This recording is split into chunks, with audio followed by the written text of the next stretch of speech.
Hello everyone.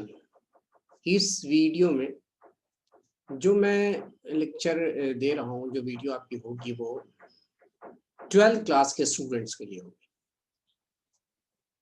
चाहे वो students CBSE medium को हो, आईसीएसई मीडियम हो या अदर किसी स्टेट बोर्ड के हो बच्चे, या वैसे बच्चे जो प्रिपरेशन करते हो इंजीनियरिंग के लिए, जीमेन की प्रिपरेशन करते हो, वैसे बच्चों के लिए भी ये कॉन्सेप्चुअल क्लास होगी और उसकी एप्लीकेशन ऑफ डिफरेंशियल इक्वेशंस क्या है उस पर बेस्ड मैं क्लास ले रहा हूँ।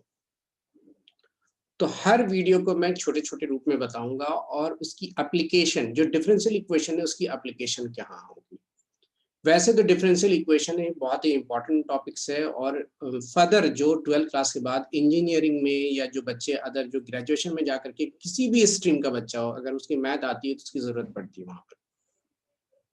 तो डिफरेंशियल इक्वेशन में पढ़ने का फायदा क्या है? जो डिफरेंशियल इक्वेशन है उसका बेनिफिट, सबसे पहला बेनिफिट होगी कि आप रिवीजन आपकी हो जाएगी डिफरेंशिएशन की, पूरी डिफरेंशिएशन की रिवीजन हो जाती है, इंटीग्रेशन की रिवीजन हो जाती है। ये सबसे पहली बेनिफिट होती है। पूरी डिफरेंशिएशन, पूरी इंटीग्रेशन जो 1 बाय 1 करके आप पढ़ते हो उसकी जरूरत नहीं पड़ेगी अगर आप डिफरेंशियल इक्वेशन पर ध्यान देते हैं। लेकिन इस वीडियो में स्पेशली हम जो क्लास लेंगे वो एप्लीकेशन ऑफ डिफरेंशियल इक्वेशन की होगी।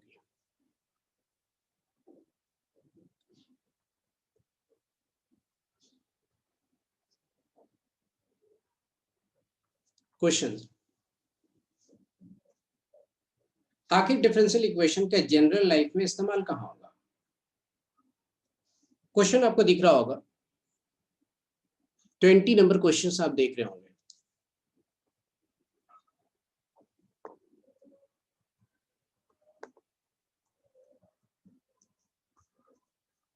और बड़ा कर देता हूं मैं क्वेश्चन।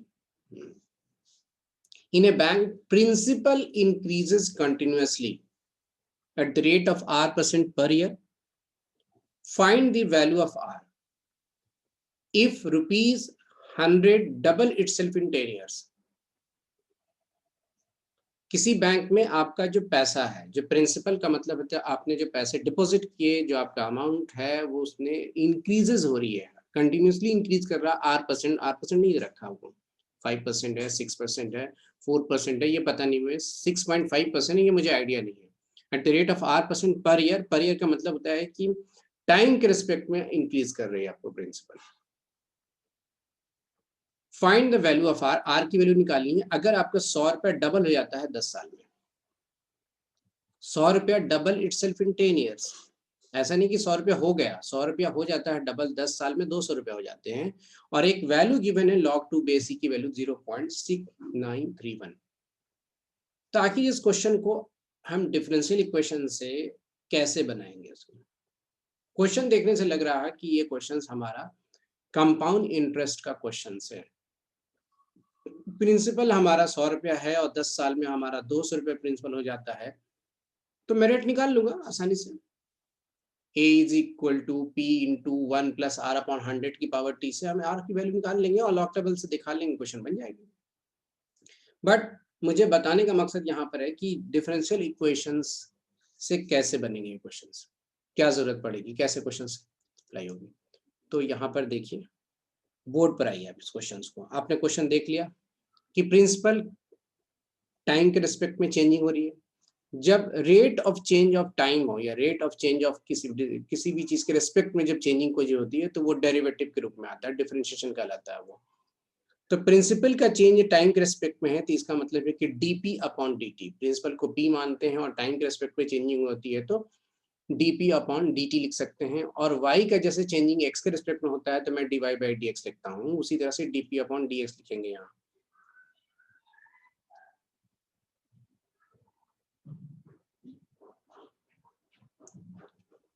तो जैसा कि बोर्ड में दिख रहा है, एप्लीकेशंस ऑफ डिफरेंशियल इक्वेशन, पहले क्वेश्चन मैंने लिया,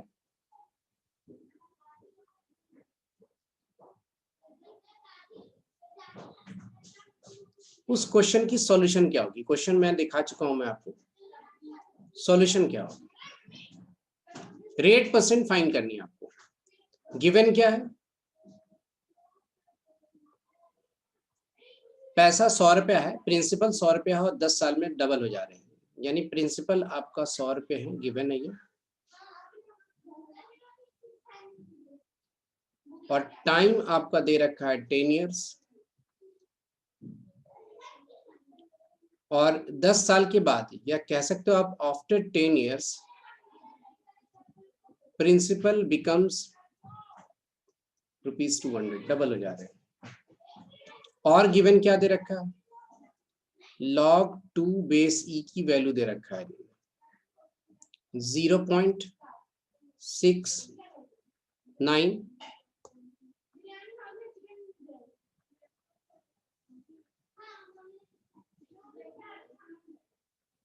(0.6931)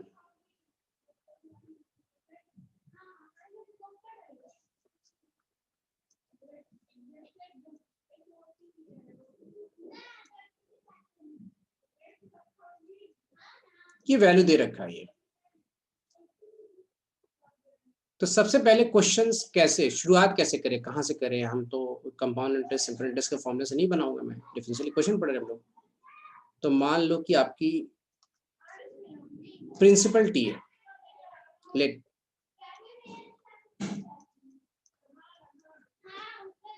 प्रिंसिपल अमाउंट भी T,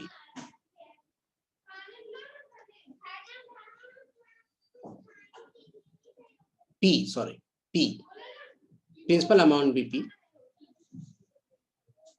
eight a particular time, कोई टी रिस्पेक्ट में किसी वक्त उसकी प्रिंसिपल आपका पी है और वो टाइम नहीं दे रखा है कोई, बट अकॉर्डिंग टू क्वेश्चन दे रखा है कि dp अपॉन dt टाइम के रिस्पेक्ट में जो चेंजिंग हो रही है वो r% के रिस्पेक्ट में है, और ऑब्वियसली कि जब चेंजिंग होगी तो वो अपने प्रिंसिपल के कंपैरिजन में ही चेंज होगी, इसलिए प्रिंसिपल से मल्टीप्लाई होगी। Principal continuously increases at rate % r% per year, that is dp upon dt, r% तो चेंज हो रही है, आखिर चेंजिंग हो रही है किसमें, प्रिंसिपल अमाउंट में, इसलिए यहाँ पर कंसीडर करना और यहाँ समझना सबसे पहली पॉइंट जो है, सबसे मेन चीज होती है, जो हर स्टूडेंट को दिक्कत होती है। dp अपॉन dt ठीक लिख रहे हो आप सर, लेकिन रेट % भी लिख रहे हैं आप, रेट % भी आप सही लिख रहे हैं r/100, लेकिन आखिर उसकी चेंजिंग किस में हो रही है, उसके प्रिंसिपल में ही तो चेंजिंग हो रही है, यही लिखनी है। तो वेरिएबल सेपरेबल मेथड से आप यहाँ पर इंटीग्रेशन लगाएंगे, यानी फंक्शन आपको बनाना होगा, प्रिंसिपल निकालनी होगी। तो वेरिएबल सेपरेबल मेथड से आप यहाँ dp रख लो आप यहाँ, और r/100 ये कांस्टेंट है जो वेरिएबल नहीं मानी जाएगी, यहाँ पर p यहाँ रहने दीजिए, आप dt यहाँ क्रॉस मिटाइए, बल्कि p आप नीचे ले जाएंगे वेरिएबल सेपरेबल से, तो dp अपॉन p हो गए, और यहाँ r/100 एक कांस्टेंट वैल्यू होगी, और यहाँ dt आप लिख सकते हो। अब यहाँ आगे की चीज, इंटीग्रेटिंग बोथ द साइड्स, अगर मैं दोनों तरफ इंटीग्रेशन लगाऊं यहाँ पर, तो मैं लिखूंगा dp अपॉन p, और यहाँ राइट साइड चूंकि r/100 कांस्टेंट है और मैं dt लिखूंगा, integrating both the sides. Differential equation का ये फायदा यहाँ पर है कि आप इसको लिखने के बाद पहली पॉइंट जो कह रही है, जो लैंग्वेज कह रही है, the rate of change of principal with respect to time, तो लिखना dp upon dt, rate % r% है और चेंजिंग चूंकि प्रिंसिपल होनी है इसलिए लिखना, और इंटीग्रेटिंग बोथ द साइड्स आपको यहाँ लिखना होगा, यहाँ पर अपनी लैंग्वेज इस्तेमाल करनी होगी, integrating both the sides, we will get dp upon p का इंटीग्रेशन जब फाइंड करेंगे आप, तो आपकी वैल्यू आ जाएगी p log p r/100 t, और एक इंटीग्रेशन कांस्टेंट किसी भी साइड आप दे सकते हैं, इस साइड चाहे इस साइड, एक ही साइड किसी साइड दे सकते हैं आप c, दोनों तरफ देना चाहिए क्योंकि इंटीग्रेशन बोथ साइड से, इंटीग्रेशन दोनों साइड क्यों नहीं दे रहे हैं, क्योंकि एक साइड अगर c देते हैं और दूसरी साइड c' अगर देता हूं मैं, तो दो कांस्टेंट के बीच में जब डिफरेंस या एडिशन होगा तो एक नया कांस्टेंट बनेगा, और नया कांस्टेंट के बदले एक नई c आएगी। जैसे मान लो कि इधर इस साइड 20 है और इस साइड 10 है, तो 20 में से 10 घटाओगे तो आपको 10 हो जाएगी, या फिर यहाँ 20 और यहाँ -10 है तो ऐड करोगे तो 30, नया कांस्टेंट डेवलप हो जाएगा। इसलिए एक ही कांस्टेंट देते हैं, चाहे आप लेफ्ट साइड दो चाहे राइट साइड देना। उसके बाद क्या करोगे, जब आपका वक्त टाइम, ये जो 100 रुपया है ये कब था, जब आपके पास टाइम 0 था, यानी समय नहीं था, जब आज के दिन में कह रहा है कि अभी 100 रुपया में हमने डिपॉजिट किया है, मतलब टाइम हमारा 0 है। आगे देखिए क्वेश्चन कैसे बनाऊंगा मैं, व्हेन टाइम 0 देन इसकी प्रिंसिपल 100 रुपया है, देयरफॉर मैं 100 रुपये यहाँ लिखूंगा। मैं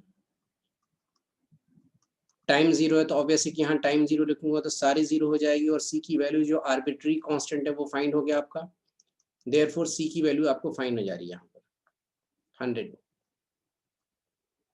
अब ये जो यहाँ पर है इसको एक इक्वेशन 1 मान लो आप, और इसी इक्वेशन से सारी वैल्यू आपको फाइंड हो जाएगी, आर रेट फाइंड हो गया आपको। नेक्स्ट पॉइंट यहाँ ध्यान देंगे,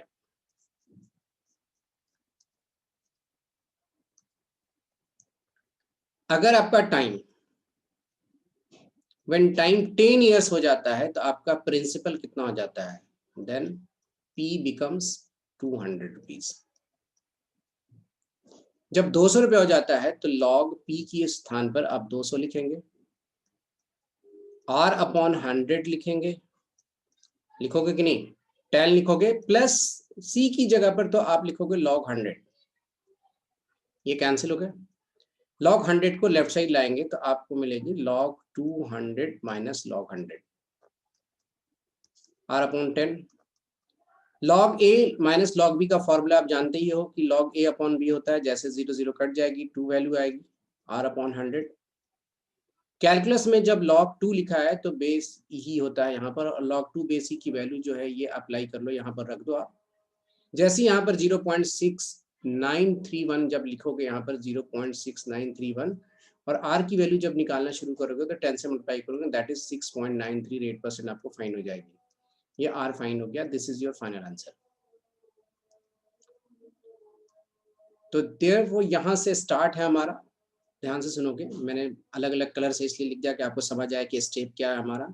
यहाँ से स्टेप है कि मैंने इंटीग्रेशन किया, यहाँ दूसरा स्टेप है, यहाँ आने के बाद एक इक्वेशन रखेंगे और फ्रॉम इक्वेशन फर्स्ट से सारी चीजें हम फाइंड करते रहेंगे। यहाँ when t equal to 0 then p equal to 100, when t हमारा 10 साल है तो हमारा p 200 है, उससे दो इक्वेशन बनेंगे सारे। फर्स्ट इक्वेशन से कमाल होगा यहाँ पर, फ्रॉम फर्स्ट इक्वेशन में लिख सकते हो आप अपनी कॉपी में, ताकि एग्जामिनर समझ जाए कि क्वेश्चन हमें कैसे बनाना चाहिए।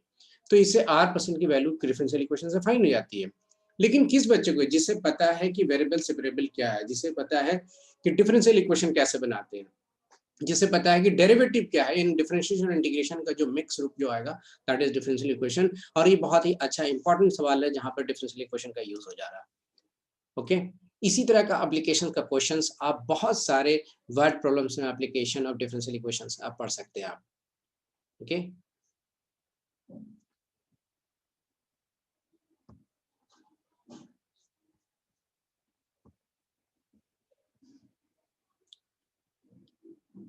वीडियो को कमेंट जरूर करें आप,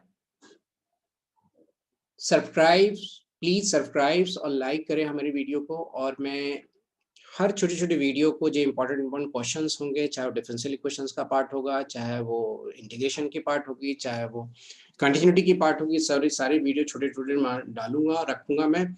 जो बच्चे पढ़ते हैं क्लास में, जो फेस टू फेस पढ़े होंगे या डिटेल लाइव क्लासेस पढ़ते होंगे, अगर ये वीडियो छोटी छोटी देखेंगे तो उससे बहुत सारे डाउट्स क्लियर होते जाएंगे। ठीक है।